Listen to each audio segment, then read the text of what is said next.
teaching one of several behavioral threat assessment and management courses that we're providing to multidisciplinary teams across the state of Wisconsin. The purpose of the training today is to help school teams understand when a child could potentially pose a threat to the school community and how to intervene effectively to reduce that risk, provide interventions, and maintain school safety. Our attendees today come from law enforcement, mental health, student services, educators.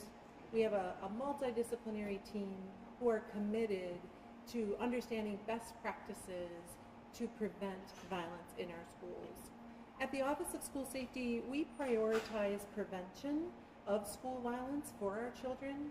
We run SUSO, Speak Out Wisconsin, which is a tip line for community members and students to report concerns about themselves or about their peers. We do know in most school shootings that a peer knew about an offender's plan to attack, and providing that information has averted many attacks nationwide.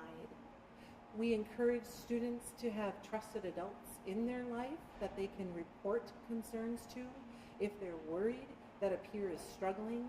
And we also provide SUSO 24 hours a day, 7 days a week, 365 days a year to have an easily accessible, confidential place for students to report concerns. Our primary goals with behavioral threat assessment are to get interventions and support for youth that are struggling. We are not, our goal is not to get them started in the juvenile justice system.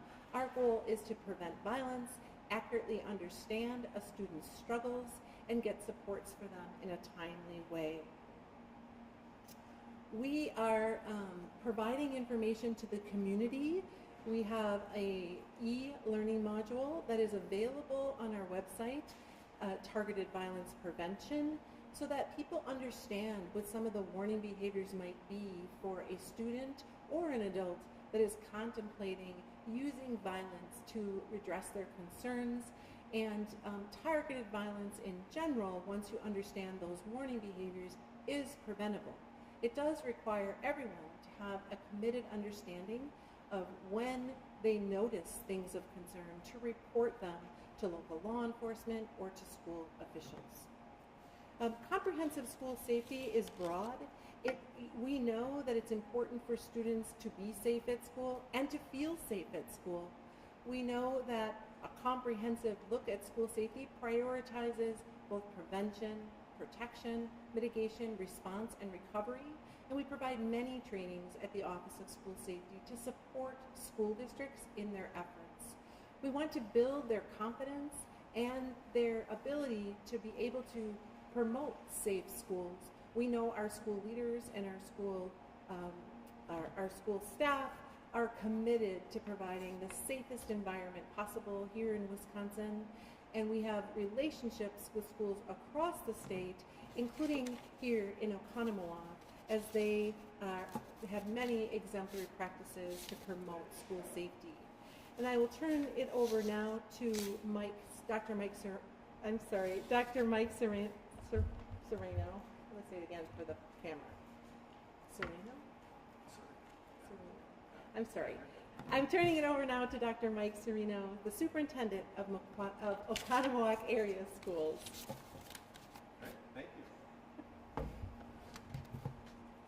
So I want to start on behalf of the Oconomowoc Area School District thanking the Department of Justice, the Office of School Safety for partnering with us generally and on the training that's occurring here today. We're certainly happy to host the training here in our school district. Provides great access to a number of our staff. We have a significant number of staff participating in the training today. Also joined here today by one of our two school resource officers, Officer Dawn Haas, who is one of a number of key components to our safety plan. Safety and security are certainly the highest priority for us as a school district. We want to make sure that we have schools that are welcoming, but are also safe for our schools and families so that they can do what they need to do, continue to learn, grow, and prosper. We work very, very closely with a number of entities very, very closely with the City of Oconomowoc Police Department. Again, we have 2 school resource officers. We have a safety team that develops a comprehensive safety plan in conjunction with the PD. We partner very, very closely with the Jefferson County Sheriff's District, Jefferson County Sheriff's Office, and the Western Lakes Fire District. All are great partners. The Office of School Safety, in addition to trainings like this, also offer a Speak Up, Speak Out app that's available to our students and families 24 hours a day, 7 days a week, 52 weeks a year. Our students and families have been very proactive in taking advantage of that, and they have been helpful partners in ensuring that our schools continue to remain safe. Again, very grateful to the DOJ and the Office of School Safety. Thanks. Thank you very much. With that, I'll take any questions. Trish, I know that years past we've talked about SUSO and the funding mechanisms for it. What are we looking at? The last we heard, the end of this year, it was going to be drying up. So what is the financial outlook for SUSO right now? The financial outlook to continue all operations in our office will be impacted by decisions made by the legislature in the next biennial budget. We have funding currently through September 2025, so through this next school year, but at that point, we will be looking to commitment from the legislature to provide funding so that we can continue to engage in the work that we know is working here in Wisconsin to prevent violence and to promote school safety. That extension, was it part of legislators' decision, or was Yeah, it a grant? there was. Yeah, so our funding has been a challenge over time. We were being funded by federal grants to start many of our projects. When we started our office in response to the shooting in Parkland, Florida, it was started with a 1 position in it. And it also tasked us with disseminating grants to schools and bringing model school safety practices to Wisconsin. In order to bring those model practices to Wisconsin, we applied for federal grants. We were awarded those grants. That is how we started SUSO. That is how we started our behavioral threat assessment program, which is the training that we're providing today, and our crisis response and recovery work. In order to continue all those operations, including SUSO, we need to have stable funding, sustained funding, just to continue current operations. We asked for that in the last biennium. We were surprised not to receive any funds, but the legislature since then has made a strong commitment, and there's been bipartisan support to support school safety with a measure passed that will be a gap, provide a bridge to funding through September 25 by using some of the funds that we have available to us currently at DOJ. So at that time, we will be in the next biennium requesting again that we be able to continue our operations. So we'll be making a request of at that time to the legislature, and we're hoping that people in decision-making powers will commit to keeping our students and our schools safe. How much is needed?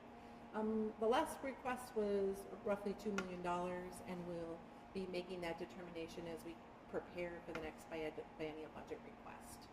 How do you gauge success of the department?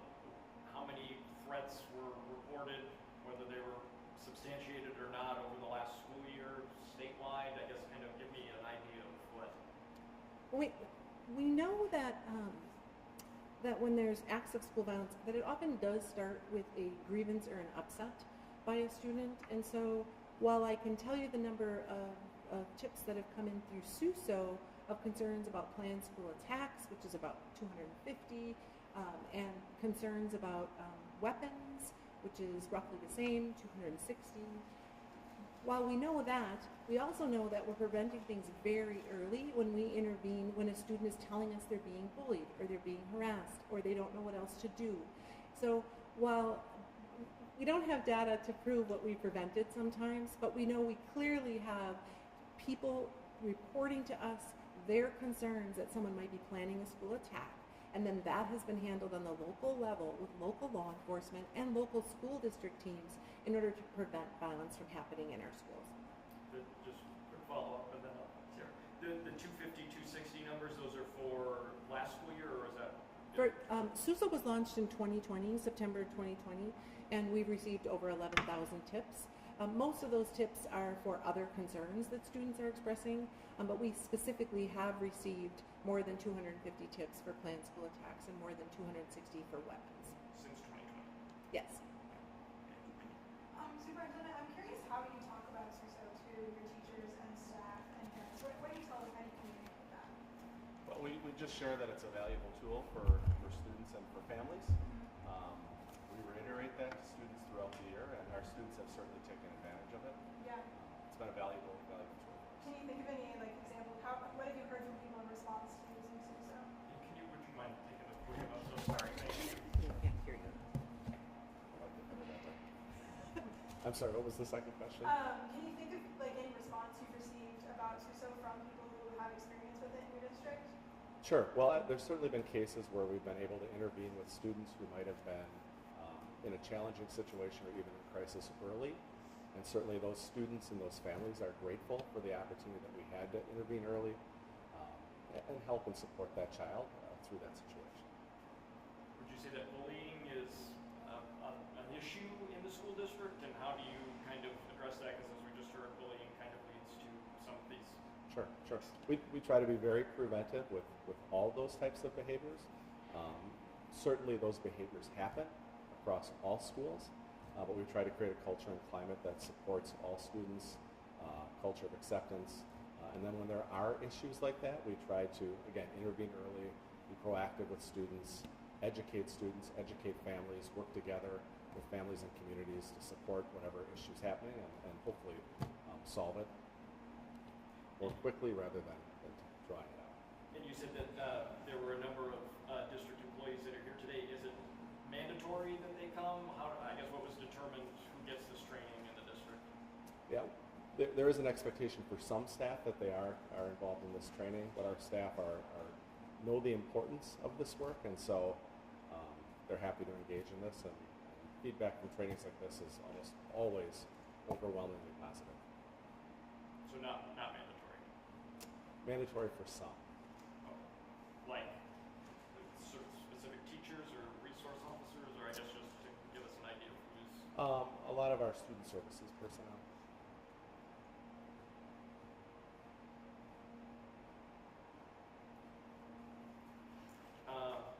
Is it okay if we ask you a question? Just come up to. Just because you're on the front line, right? I mean, you're hearing, from kids as they walk in the hallways or they come up to you.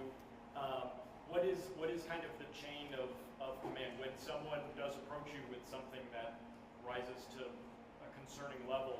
What does that prompt with you as a school resource So if officer? the information is given directly to me, I right away notify administration within the schools. So depending on which school it is, their principal is notified immediately, along with any associate principal that may be associated with that student, and then getting in contact with their guidance counselor, their peer support group there, so that we can start looking into what is this threat, what is going on, so that all the supports are there in place and that we're getting all the information needed to help the student through whatever's going on, their threat or how they're feeling.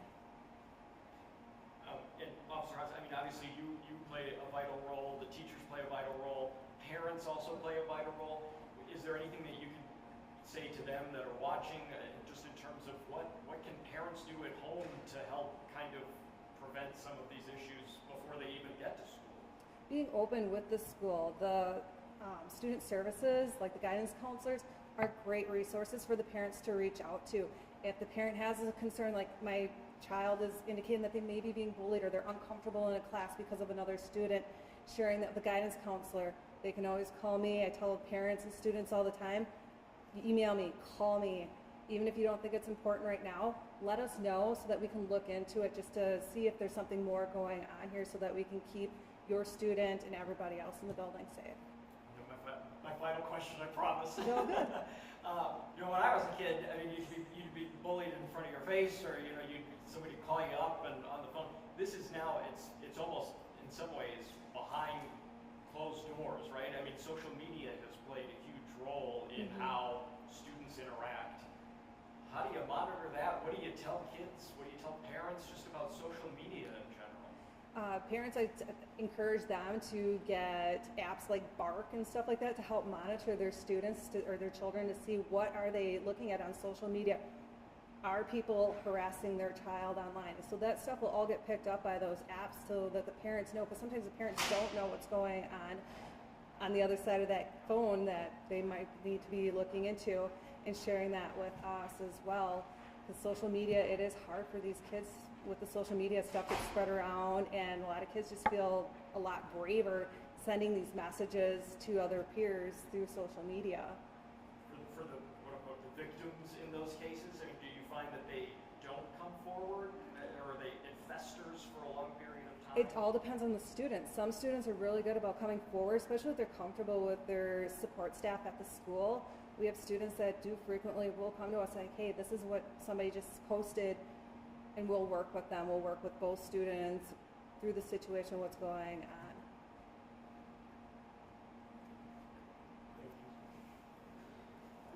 I just want to say, in terms of the bullying efforts here, just such impressive things like the activities that you have around your school. It really indicates that a healthy school climate is a priority for Oconomowoc School District, and that is not narrowly defined by bullying harassment. We of course look at school culture and we look at who feels safe at school, but when schools make the leadership decision and commit resources to trainings like this and to prioritizing a feeling of connection and belonging, as we're seeing here in Oconomowoc, students and families benefit.